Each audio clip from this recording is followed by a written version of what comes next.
Votos cordiais de saúde e paz a todos.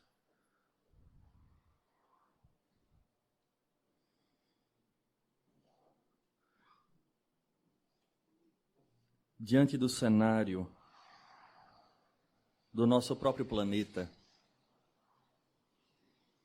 tentamos, somando as nossas experiências desde cedo, através dos nossos estudos, indivíduos que nos cercam nas nossas relações, tentamos interpretar qual de fato as causas e, em especial, qual o nosso papel em termos de coletividade, quando conhecedores somos daquilo que gostaríamos de chegar, em especial quando pautados na figura inesquecível de Jesus de Nazaré. Nesta própria análise, olhamos para o Senhor, aquele que os Espíritos dizem ser o guia e modelo da humanidade, e olhamos para países e coletividades, e nos questionamos o que de fato acontece quando, tendo Ele como a referência, chegamos a situações tão destoantes, através das nossas escolhas, talvez, de tal forma que não nos sentimos pisando em solo seguro para um futuro do qual todos nós desejamos. A doutrina espírita, a seu turno, quando vem nos trazendo os conceitos que os espíritos apresentaram a Allan Kardec, lança uma revolução, e nós não cansamos de dizer que é uma revolução no pensamento, do qual deve expressar-se na posição de cada um de nós frente ao meio onde nós estamos inseridos. Porque o cenário que então se apresenta, utilizando a ótica ou a lente da doutrina espírita, é traduzida de uma forma completamente distinta, gerando em nós uma responsabilidade que não são poucas as vezes que nós não entramos em contato com ela.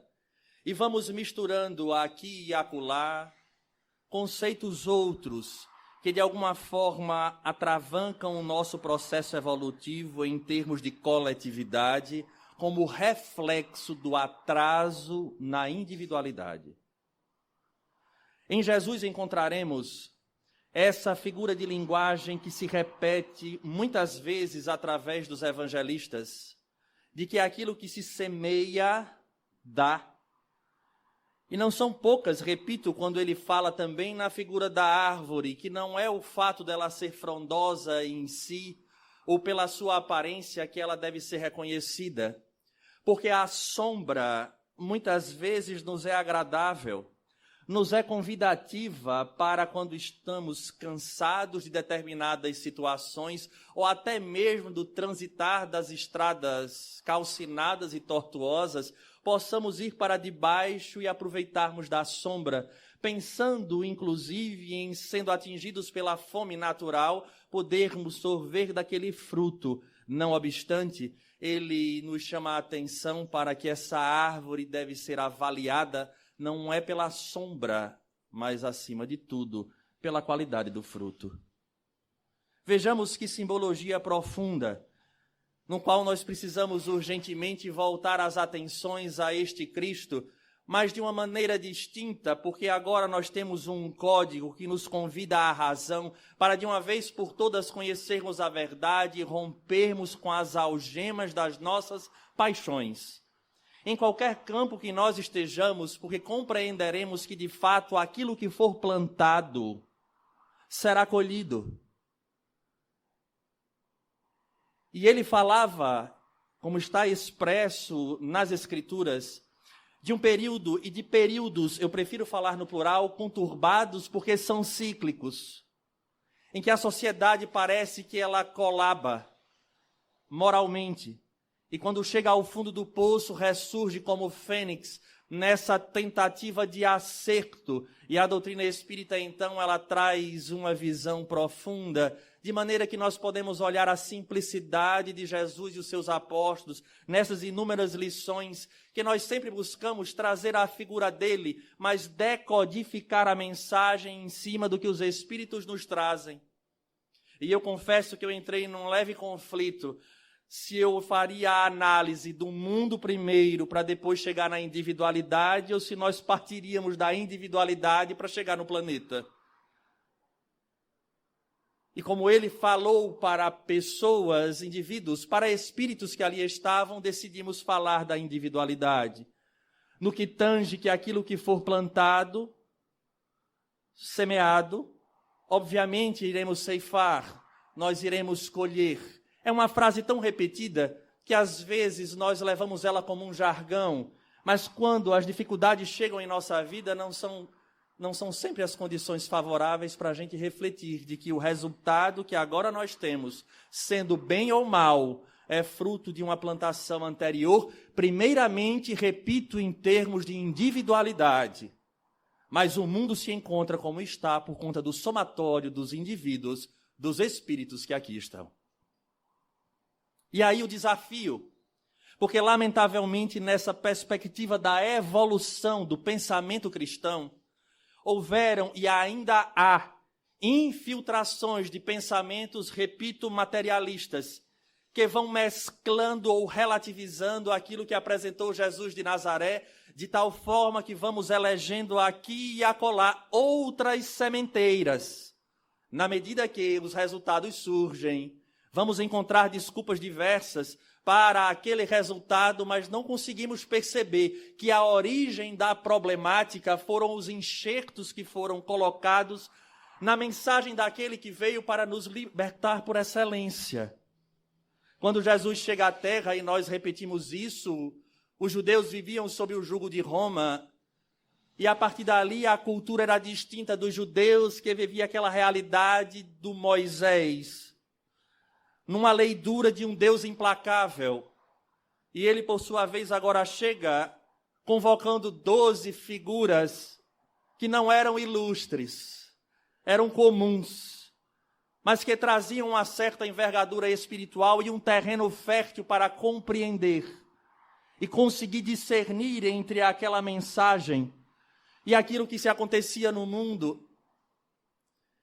E nessa proposta da evolução do pensamento que nós encontramos neles, que no início se chocam com a transformação da água em vinho, e lá adiante vão ser indivíduos que não se preocupavam mais com esses fenômenos físicos, mas com a implantação desta lei natural divina na terra, nós iremos perceber essa mesma condição nos dias de hoje, porque não é o fato de nós crermos simplesmente para termos a ideia de um salvacionismo barato, que nós devemos nos vincular à proposta de Jesus. Não.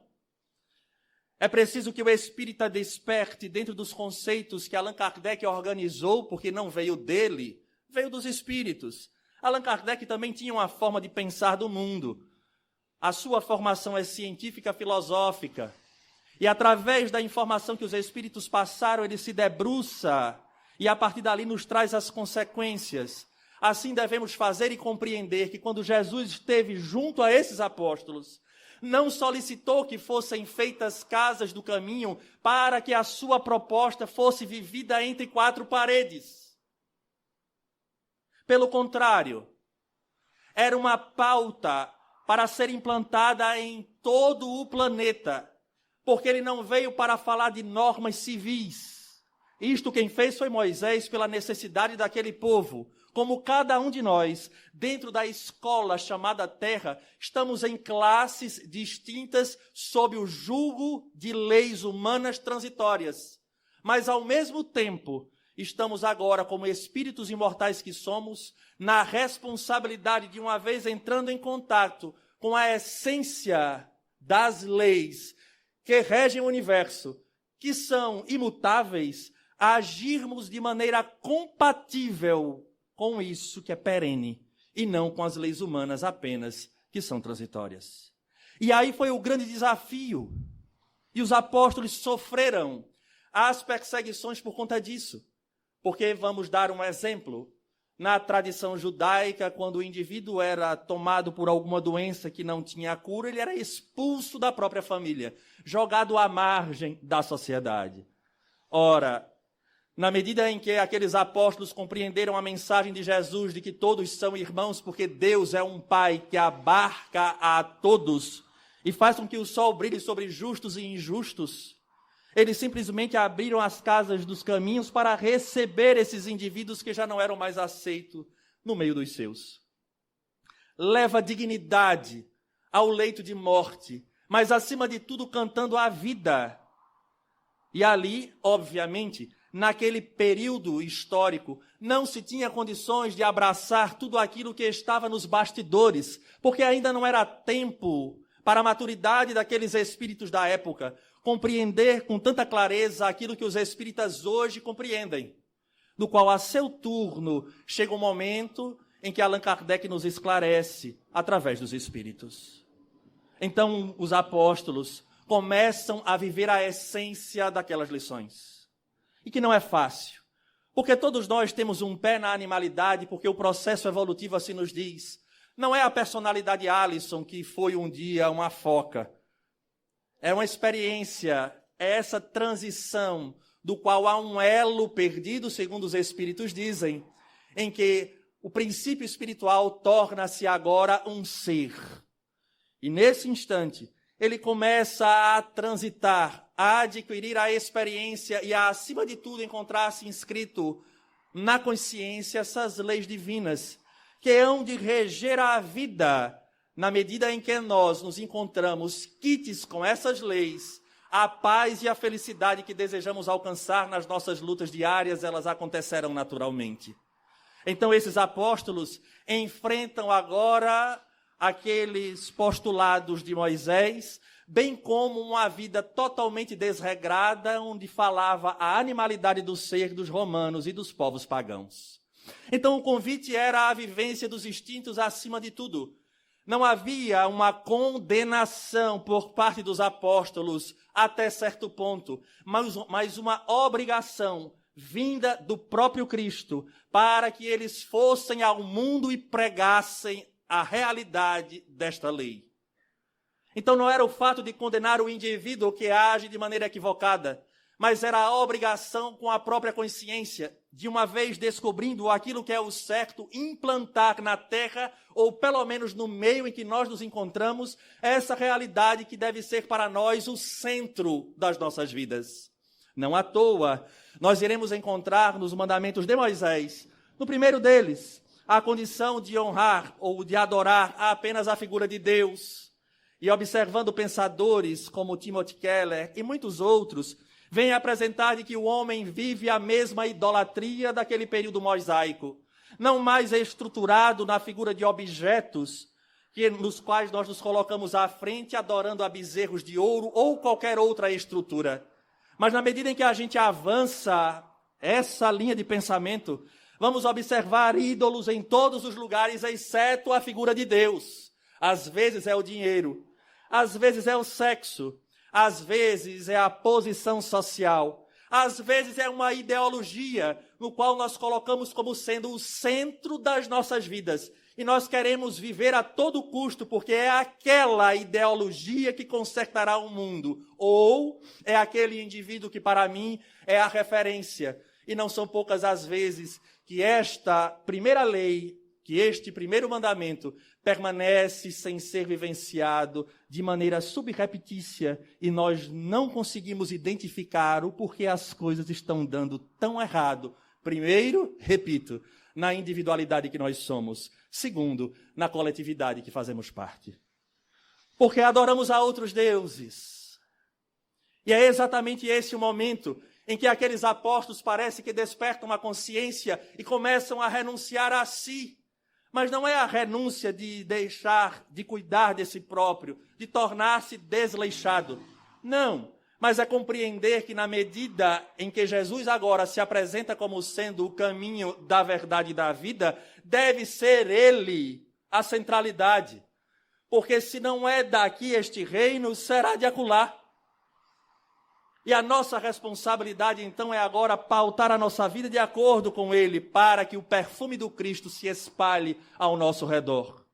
Mas muitas vezes enxergamos em Paulo de Tarso a atitude austera de chegar a rasgar-se diante das pessoas que colocavam-no como Deus, como um enviado, e ele não aceitava. Porque, na verdade, a figura era o Cristo. Ele estava vivendo a responsabilidade de viver aquilo que a consciência já lhe apontava. E então, aqueles apóstolos geram uma conturbação na coletividade. Enquanto as pessoas se perdem em atitudes comuns do dia a dia, em termos das conquistas únicas e exclusivas da matéria, aqueles ali compreendiam já a essência da mensagem.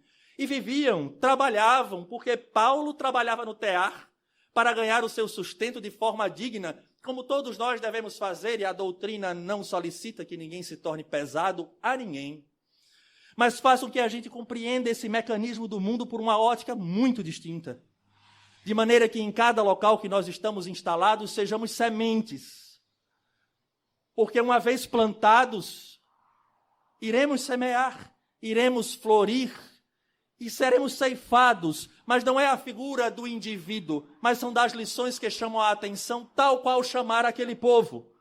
E lembramos, indiscutivelmente, quando os romanos, chocados com aquela figura, em especial com as ações dos homens do caminho, eram presos, levados ao circo e esperavam a revolta na hora da morte. E eles entravam tranquilos, mesmo perseguidos. Não tinham receio nem da política, não tinham receios das ideologias, não tinha receio da forma com que o mundo os enxergavam, porque estavam em paz com a consciência, porque é onde vibra a lei divina. E como eles estavam em contato direto, entregavam-se aos animais que os devoravam, e os ignorantes, talvez muitos de nós, vendo a carnificina, aplaudíamos, nos achando verdadeiros vencedores frente àqueles homens simples do caminho, onde ele morreu, o ídolo deles, entre ladrões. É profunda essa mensagem. E ao longo da história perceberemos indivíduos que surgiram no seio das sociedades e, uma vez tocados, compreendendo a função de cada cristão na terra, adotou aquela prática e não se entregou. A grande problemática, que ainda assim na visão tradicional não consegue se desenrolar, é o fato de explicar o porquê o mundo está assim, mas a doutrina espírita, a seu turno, vai nos trazer essa realidade. Allan Kardec, de maneira especial, nos traz a mesma figura de Deus, agora ampliada no conceito da inteligência suprema, que já nos impulsiona a uma reflexão ímpar. Ninguém se encontra no seu lugar de maneira equivocada. Ninguém, por exemplo, nasce dentro de uma comunidade, de uma favela, com problemas físicos severos, aleatório. Tem uma razão de ser. Não significa dizer com isso que devemos deixá-la de lado e sofrer as consequências. Em absoluto, o próprio Evangelho nos fala que nós não sabemos o momento em que finda a prova do nosso irmão, que sejamos aqueles que daremos o passo para auxiliar. Mas compreendamos que essa engrenagem deste mundo tem a ver com a ação individual do Espírito que nós somos. Porque essa foi a grande revolução do pensamento, do qual é o segundo conceito que Kardec nos traz, nos dizendo que nós somos espíritos. Não nascemos no momento em que nascemos. Nós somos espíritos com uma herança reencarnatória. Eu chego à Terra já com o dito pecado original, ou o chamado pecado mortal, como queiramos, dependendo da interpretação. Porque é original, não é por conta de Adão e Eva, que é um símbolo, é por conta do que nós fizemos ontem como espíritos. Todos nós aqui temos algum problema, temos alguma dificuldade. E que nós procuramos, às vezes, dentro da nossa atual existência, e a gente não sabe. As nossas velhas tendências não só são influências do meio, também o são. Mas, acima de tudo, é fruto, é a síntese das nossas escolhas. E eu gostaria de que nós entendêssemos as nossas escolhas como sendo a distonia, como sendo a separação, como sendo a não ressonância daquilo que é a lei divina dos nossos desejos. Primeiro é o que eu quero, o que eu acho importante, o que é bom para mim. Se a lei divina diz que isso é bom para mim e é aquilo que eu desejo, então eu vivencio. Porque a minha paixão fala mais alto do que a minha razão. Esse é o nosso desafio no período contemporâneo. Então vamos estudar a individualidade. Depois a gente transcende para a coletividade. E vamos encerrar com a mensagem de Emmanuel sobre o assunto. Então as dores que hoje nos cercam e que vão desde a família que eu me encontro vinculado, ao meio social em que eu nasci e às dificuldades que eu encontro na sociedade em que eu estou, contam sobre nós, sobre a nossa história, sobre as nossas necessidades. E isso é uma revolução total do pensamento. Não há tese humana que consiga explicar com a riqueza de detalhes que o Espiritismo nos traz. Então, Alisson, eu tenho uma dificuldade no relacionamento, eu sou uma pessoa que tenho uma outra situação que não dou certo com ninguém. É bom começar a observar. Trata-se o espírito, faz-se uma terapia, mas a gente vai perceber que lá no fundo, nada mais é do que é o espírito trazendo as suas consequências. Mas não era essa família que eu queria. Bem, nessa revolução do pensamento, Deus, que é soberanamente justo e bom, que nos coloca no seio da família necessária e no meio social que nós precisamos, vai nos falar da lei de causa e de efeito, do qual o tema de hoje nos fala que, sendo semeado, colherá.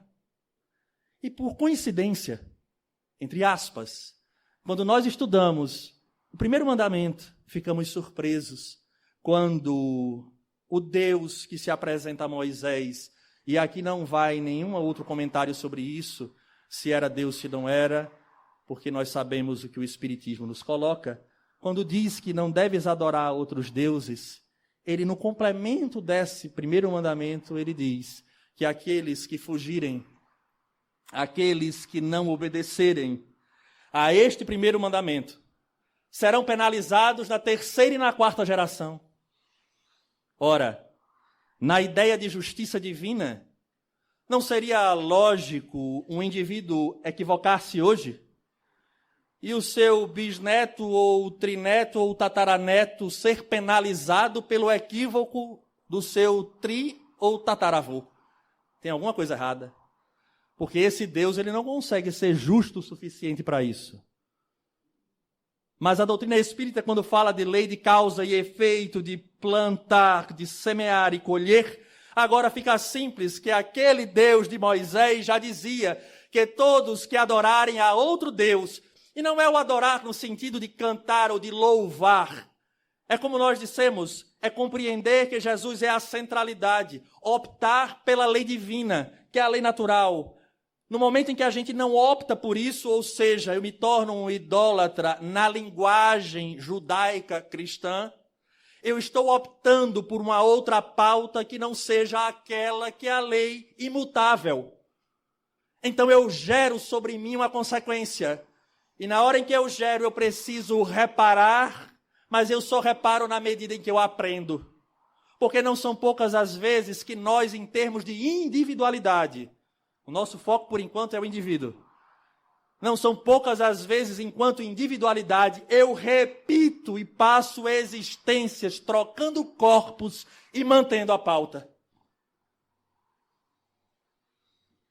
E assim a gente vai, troca corpos e continua na mesma. E troca corpos e continua na mesma. Até que chega um momento em que a própria divindade estuda mecanismos para que o indivíduo se arraste, mas que não fique parado. Então as nossas dores hoje não são punições. Muitas vezes é o empurrão de algo que a gente já não faz há muitas existências. Alisson, hoje eu não falo com meu irmão. Bem, guardadas as proporções, ontem provavelmente você matou. Já está no lucro. Só não fala. Olha que beleza. Não é? Só não fala. Já ouvi os espíritos dizerem, se você imaginasse o que já foi no passado, hoje você dava graças a Deus. Porque o negócio era muito pior, você nem imagina. Hoje você só não fala. E amanhã? Bem, amanhã, como Deus é soberanamente justo e bom, como a lei é de plantar e colher, mas acima dela reina este amor que usa mecanismos de dor para que a gente saia dessa imagem que não é real. Vai fazer com que talvez sejam ali siameses. Às vezes vem junto. No processo do desenvolvimento embriológico, vem junto, embrionário. Colados pelo externo. Personalidades completamente distintas. Ou a vida dá um jeito de fazer com que os dois terminem sozinhos debaixo do mesmo teto, resmungando um com o outro até o fim da existência. Mas agora só resmunga. Já melhorou. Já não falava, agora fala. Só resmunga, mas fala. Olha que beleza. É a lei divina. Não é interessante? É. Até que vem uma próxima. E nessa próxima, a gente vai ver lá a condição de começarem uma amizade feliz. Às vezes em famílias distintas, mas se reconhecem. Às vezes separados, para que possam sentir falta de algo e eu não sei o que é. Como já atendemos pessoas que dizem, Alice, eu sinto falta de alguma coisa. Eu não identifico, mas eu sinto. É de alguém, é de alguma coisa. É o passado esquecido, mas que deixa o eco. É a soberana inteligência trabalhando em nossas vidas num acaso que não existe. Vejamos a profundidade do plantar e do colher. Não obstante, há situações em que a gente agora transcende a condição individual. E na medida em que eu vivo em relação, eu desperto nos indivíduos. Ou dependendo da posição em que eu me encontro, eu vou interferir no meio. E a forma com que eu interfiro no meio vai gerar uma onda de consequências. A doutrina espírita vai falar isso de maneira peculiar, porque só ela fala. Na profundidade que ela traz, só ela. Saint-Exupéry, na sua sensibilidade, vai dizer que cada um é responsável por aquilo ou aquele a quem ele cativou. Mas é importante lembrar que a semeadura é livre e esta semeadura ela pode ser positiva ou ela pode ser negativa. Em nenhum momento o Cristo disse que ela é positiva sempre. Disse que aquilo que se planta, ceifará, dará fruto. E acontecerá ao nosso lado. Então há situações em que nós vivemos ontem, que nós influenciamos coletividades e impulsionamos pessoas que acreditavam em nós a dar passos equivocados, achando que nós estávamos abafando. E vamos nos deparar com essas pessoas no mundo espiritual, não poucas vezes sofrendo. É bom lembrar que parte dessa responsabilidade é do indivíduo, porque cada um de nós tem na consciência a lei. Mas existe uma corresponsabilidade. E na medida que há uma corresponsabilidade, aquele indivíduo responde porque ele optou por lhe seguir, quando na verdade a centralidade da vida é o Cristo. A lei divina encontra-se na consciência, mas o verbo que nós tínhamos tocou fundo no instinto, na tendência do indivíduo. E aí ele se encontra respaldado de agir contrário à consciência profunda, porque aquele homem ou aquela mulher ele elegeu como sendo uma referência. Mas eu fiz por conta dele. Vou contar um segredo de reunião mediúnica, que a gente nem conta, não é nem bom contar, mas é só uma experiência. Não são poucas as vezes que a gente vai observar um espírito chegando. Alguns protestantes se dizem assim, mas não, isso aqui é coisa do demônio. Cadê meu pastor? Meu pastor disse que eu ia dormir a vida inteira. Está lá acordadíssimo no plano espiritual. Mas a culpa foi dele. E a gente tenta esclarecer, esclarece até certo ponto, e nós não são poucas as vezes que fazemos uma prece, é verdade, todas as vezes fazemos uma prece em intenção daquele espírito, e temos às vezes a surpresa de que o pastor de outrora já desencarnou. E é ele quem trouxe aquela ovelha perdida. Porque o pastor se sentiu responsável pelo que ele havia dito. E enquanto ele não quita essa dívida, que ninguém lhe cobra, é importante que se diga, mas que a consciência lhe fala, ele não está em paz no mundo espiritual. Alisson, ele está numa boa condição? Está numa boa condição, é a verdade. Ele viveu, ele dentro da sua realidade, ele se propôs a viver o evangelho, mas diante daquela interpretação, ele prejudicou mesmo sem ter a intenção.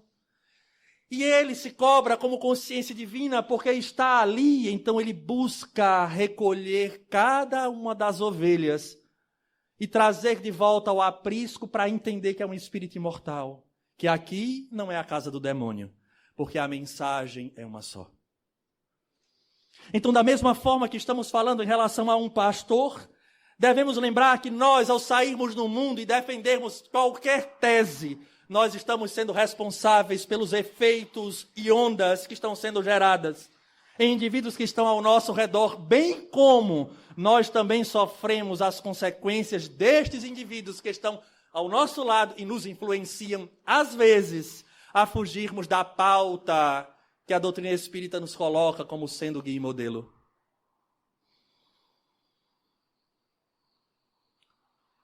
Lamentavelmente, passamos um período complexo em nosso país, um de um lado, outro do outro, e normalmente eu digo, ninguém é esperança. A esperança de um cristão é Cristo.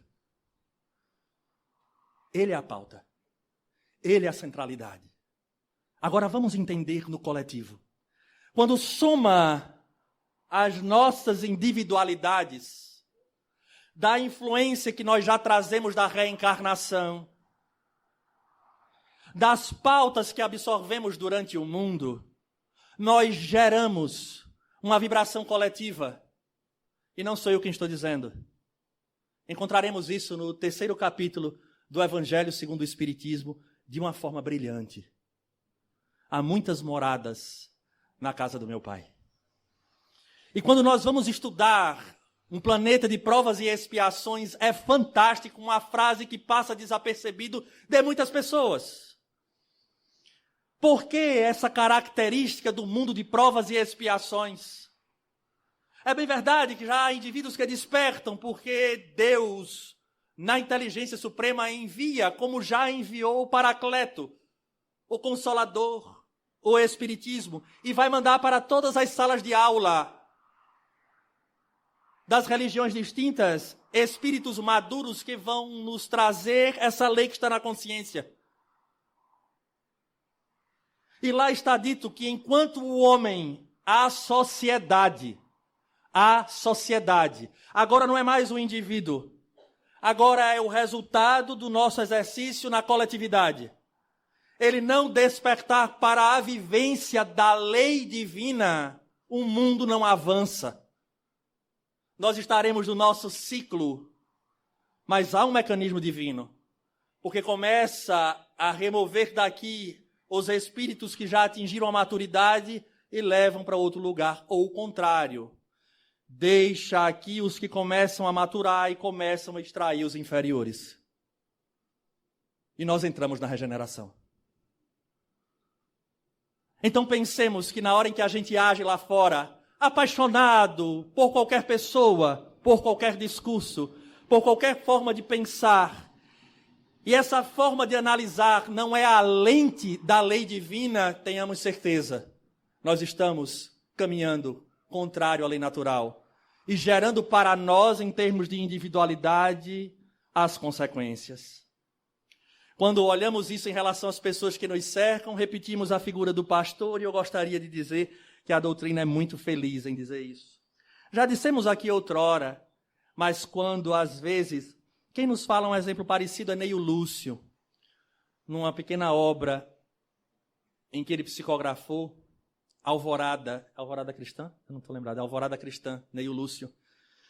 Ele vem dar um exemplo numa determinada situação de que um homem sai irritado e nessa condição de estar irritado ele chuta um cachorro, o cachorro sai enlouquecido, morde uma pessoa, essa pessoa com raiva vai e briga com outra e a outra e vai tendo um efeito dominó. É isso que acontece no planeta. O efeito dominó.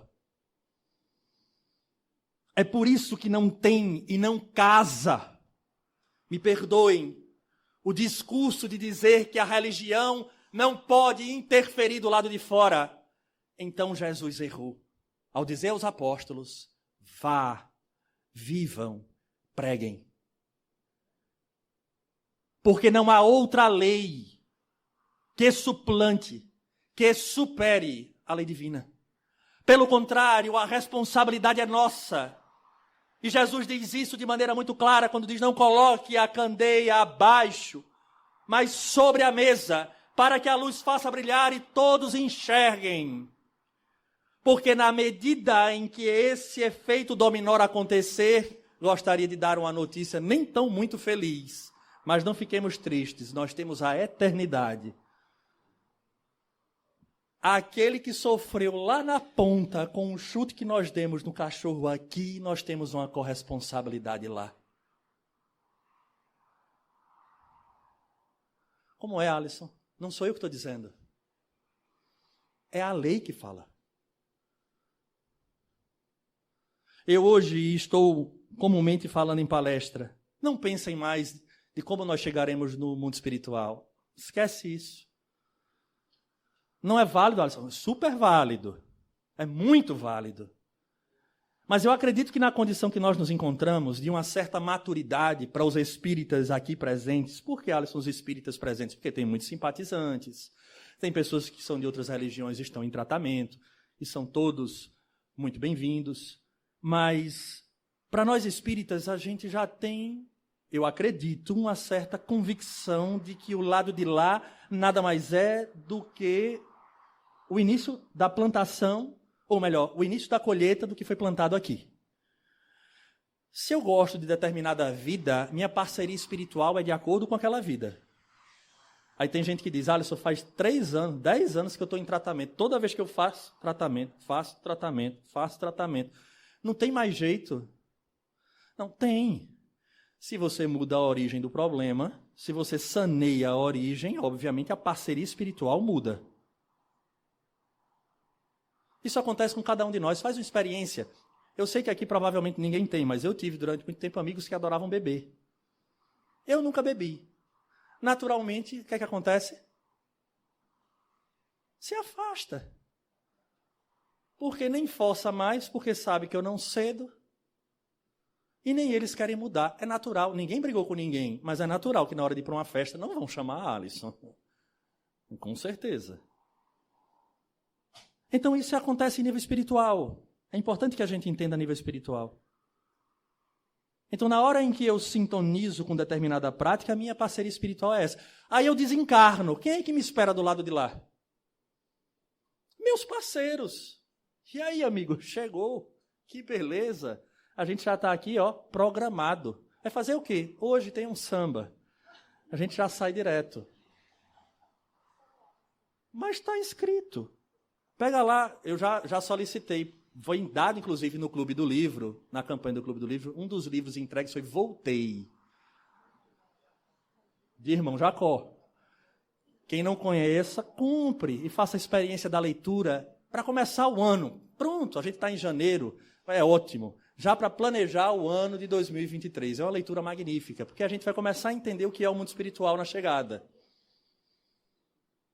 Só que para nós espíritas, eu já não estou falando nem mais no voltei. Eu estou falando no outro voltei. É revoltei, é voltar novamente. É a pergunta do seguinte, já pensaram como a gente quer voltar? Porque eu quero dar outra informação que também não é muito feliz. Todo mundo volta. Daqui não escapa um. Pelo que eu posso observar, não vai escapar um. Volta todo mundo. Espero que o Jeff ainda esteja firme e forte para nos abrigar novamente.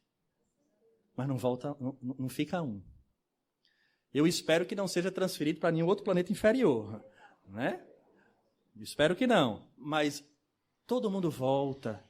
E a pergunta é simples. Em que condições nós queremos voltar? Em que desenho de sociedade e valores? Pensem. Reflitam. Porque a lei, ela é justa. Ela é justa. E na medida da justiça, ela faz com que a gente passe, às vezes, por uns perrengues. Não é no sentido de punir, mas é no sentido de fazer com que a gente adquira a experiência e mude. Há um ponto nevrálgico, ou melhor, vários pontos nevrálgicos hoje em nossa sociedade. E eu, como espírita, eu fico observando e refletindo nas consequências disso. Eu vou tocar em um desses pontos nevrálgicos, porque faz parte da pauta espírita que está aqui na codificação. Não tem a ver com absolutamente nada, porque isso aqui foi escrito em 1857. A obra, quando foi lançada, foi 18 de abril de 1857. Ok? Por que, Alice, você está dizendo isso? Porque eu não estou fazendo crítica a nada, nem a ninguém. Eu estou falando de ideia. Às vezes, o aborto permeia a mente de muita gente achando que é legal, porque pensa naquela mulher que está dentro de uma comunidade e não tem o que comer. Agora pensa comigo. Deus, inteligência suprema, causa primária de todas as coisas, segundo João Evangelista, o amor. Sabe da realidade deste espírito. Ela não nasceu naquele meio por acaso, porque Deus é justo, soberanamente justo e bom. Nasce naquele meio. Passa pelo que precisa. Há espíritos ligados a esta mulher que precisam voltar naquele cenário. E voltam. E na minha sapiência, de uma visão, de uma vida única, sem responsabilidades pretéritas, nem um futuro a ser alcançado, opto por ela, porque o melhor é que ela tire essa criança, para que ela não sofra. É isso que o Espiritismo nos ensina? Qualquer tese que se levante foge a essa linha de raciocínio. Na medida em que nós fizermos isso, e eu defendo esta bandeira como muitas outras, ou atos que ninguém venha a perceber, mas que eu sei que está errado e eu prejudico vidas, como acontece muito, eu irei gerar sobre mim uma responsabilidade que talvez dure séculos para reparar. Porque agora o problema não é só ela. É o espírito que sofreu porque eu a estimulei. E aí vem o pior. Que é o que nós gostaríamos de falar aqui, dessa justiça perfeita, que é a Gênese, que é o livro que faz aniversário este mês. A obra de Allan Kardec, o 5º livro. Vai falar sobre a providência divina. Faz com que eu seja aquele que amanhã talvez venha no ventre que não me queira e me aborte. E eu chore lágrimas profundas por querer voltar e não ser me dado a chance, porque ontem fui eu quem levantou a bandeira da liberdade para que se mate dessa forma. É a lei de causa e efeito. Alisson, você está condenando quem faz? Só Deus julga em última instância. Não cabe a nenhum de nós o julgamento de quem comete. Mas Jesus disse aos apóstolos, vai e pregue. Nós aqui, arautos do novo tempo, devemos ir e pregar. Não é condenar quem faz, mas dizer o certo, como Jesus disse. Ele não condenou a mulher, a adúltera, mas ele não deixou de dizer a verdade. E amou e a acolheu, assim como nós fazemos cotidianamente em nossas casas. Mulheres que chegam trazendo as sequelas do ato cometido e a consciência acusa, nós abraçamos. Ora, a lei divina é magnífica. ela não se coloca na condição de punir, porque a punição já está no próprio ato. Mas é agora a hora de refazer, recomeçar. Na balança do bem, se por alguma razão cometeu, ora, agora está na hora de desfazer, porque essa é a lei. Não é para se jogar silício, nem bater nas costas e chorar. A doutrina espírita, pautada no Evangelho e na figura do Cristo, nos convoca a fazer com que a pessoa, como um bom brasileiro, levanta, sacode a poeira e dá a volta por cima. É o que nós estamos fazendo aqui. Reencarnação. Se fosse conceituado por um espírito brasileiro, seria isso. O que é reencarnação? É levantar, sacudir a poeira e dar a volta por cima. Já dizer, é brasileiro. É brasileiro. Mas era espírito francês, é outro nível, né? Então, é isso. Mas entendamos que nós não podemos plantar errado. Porque se nós plantarmos errado, nós iremos colher as consequências para nós. Então não é uma posição, porque fulano, porque cicrano. Esquece. A gente só tem um, que está no livro dos Espíritos. Quem Deus tem oferecido de guia e modelo à humanidade? Jesus. É o seu pensamento, é a sua pauta, porque ele só fala da lei divina, que é imutável. Então não vamos atrasar mais a nossa marcha. Conceitos do mundo são louváveis até certo ponto, porque não enxergam o que nós enxergamos. Mas vão enxergar. Vão, Alisson? Vão, porque nesse mesmo capítulo, chamado Há Muitas Moradas na Casa do Meu Pai, se fala do mundo regenerador. E lá está escrito que os espíritos já começam, os indivíduos começam a viver mais a espiritualidade. Então, se é uma lei divina e é imutável, o nosso planeta chegará. E essa história de dizer que a religião deve ficar enclausurada dentro dos templos religiosos é uma falácia. Nós devemos fazer por onde os indivíduos nos reconheçam. Uma vez, há uma obra, O Apóstolo dos Pés Sangrantes. Nós estávamos conversando com Divaldo. E eu fazia esse questionamento que comecei aqui. Divaldo, o mundo está uma complicação. Ele sorriu e disse, meu filho, estamos na hora, como disse o Dr. Bezerra, de nos juntarmos feito varas, para ficarmos fortes e levarmos adiante. Mas eu gostaria de te dizer algo mais. Lembro como se fosse hoje, frente a frente com ele. Ele disse, existe um indivíduo chamado Sadhu Sudar Singh. Sadhu Sudar Singh. Houve um homem na história chamado Sadhu Sudar Singh, conhecido como o Apóstolo dos Pés Sangrantes. Veio de uma casta indiana, mas entrou em contato com o evangelho que ele sempre combateu. E certo dia tivemos a oportunidade de ler a obra. Ele, diante daquela dificuldade que ele tinha em manter-se na sua linhagem e combater o evangelho, certa vez ele ajoelhou-se e pediu a Deus por tudo que mostrasse se aquelas escrituras eram verdadeiras. E aconteceu com ele um fenômeno físico de luminosidade. E a partir dali ele foi execrado pela família e passou o período na Índia andando de pés descalços pregando o evangelho.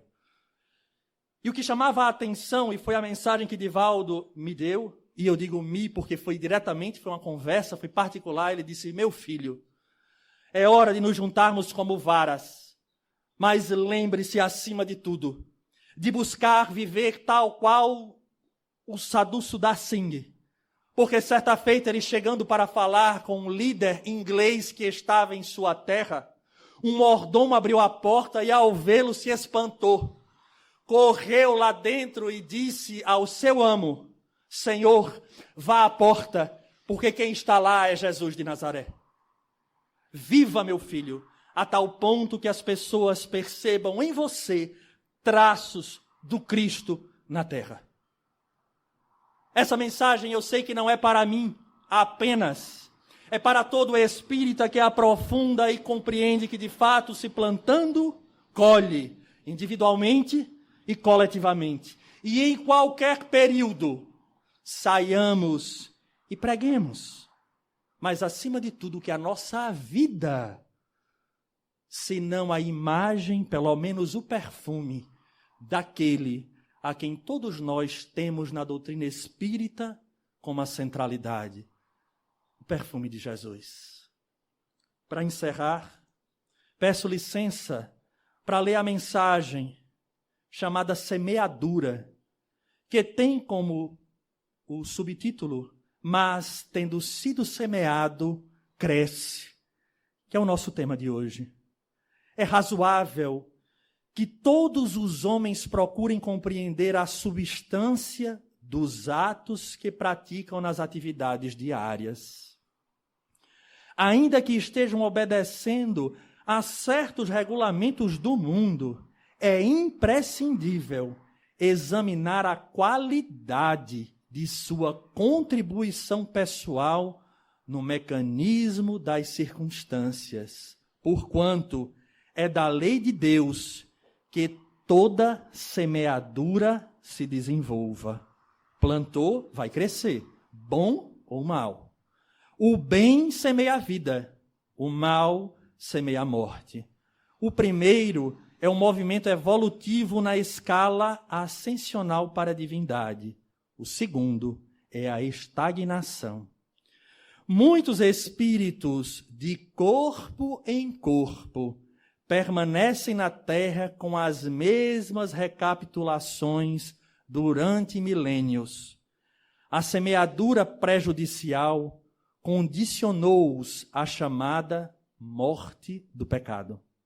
Atravessam os dias resgatando débitos escabrosos e caindo de novo pela renovação da sementeira indesejável. Ou seja, repetindo os mesmos equívocos. A existência deles constitui largo círculo vicioso, porque o mal os enraiza ao solo ardente e árido das paixões ingratas. Somente o bem pode conferir o galardão da liberdade suprema, representando a chave única, suscetível de abrir as portas sagradas do infinito à alma ansiosa. Vejamos o último parágrafo. Haja, pois, suficiente cuidado em nós, cada dia, porquanto o bem ou o mal, tendo sido semeados, crescerão junto de nós, de conformidade com as leis que regem a vida. E crescerão ao nosso lado, porque será fruto das nossas próprias plantações. Pensemos o que estamos fazendo hoje. Pensemos como queremos voltar amanhã. O meio será fruto daquilo que nós estamos hoje lutando por ser. Que Jesus continue sendo a centralidade das nossas vidas, acima de qualquer paixão humana, e tenhamos a certeza que desta forma não choraremos amanhã arrependidos de termos prejudicado indivíduos que sequer conhecíamos. A todos, saúde e paz.